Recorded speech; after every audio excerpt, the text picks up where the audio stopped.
All right, either Maxine Waters doesn't know what she's talking about or she really has an agenda, guys. Okay, I want you all to pay attention.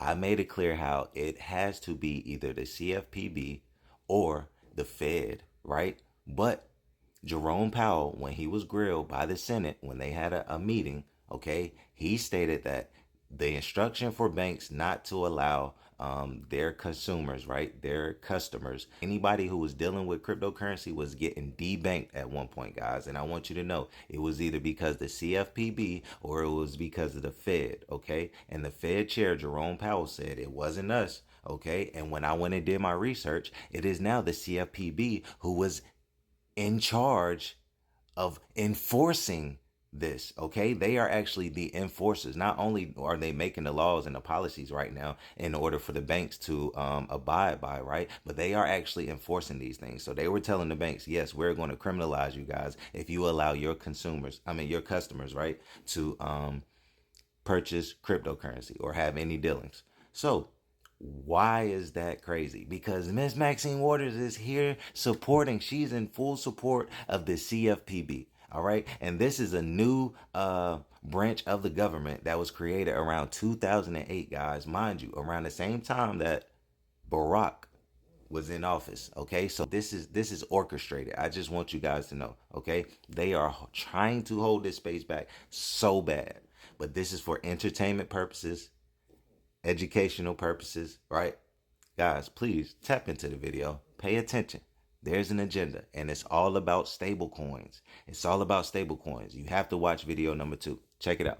For this amendment, it is so important that we recognize consumers have a right to know and understand what is happening with some of the issues that they're confronted with every day, like fraud.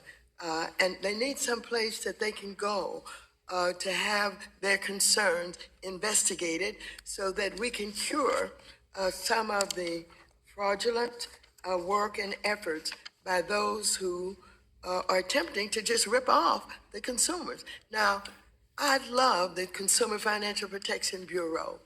This side of the aisle, the other side, hates the Consumer Financial Protection Bureau. When we crafted it in the Dodd-Frank reforms, it was done in such a way that they would not have to depend on the Appropriations Committee of the Congress of the United States and the House of Representatives. We knew that there would come a time when they would be undermined. And so their appropriations come directly from the Fed. And the way that it was organized would give us some protections against, a takeover, just because a president maybe had the ability to appoint all of those who would serve on that oversight board.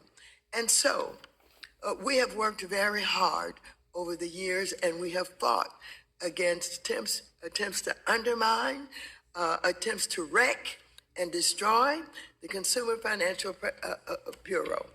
Now here, along comes Elon Musk under the direction of the President of the United States.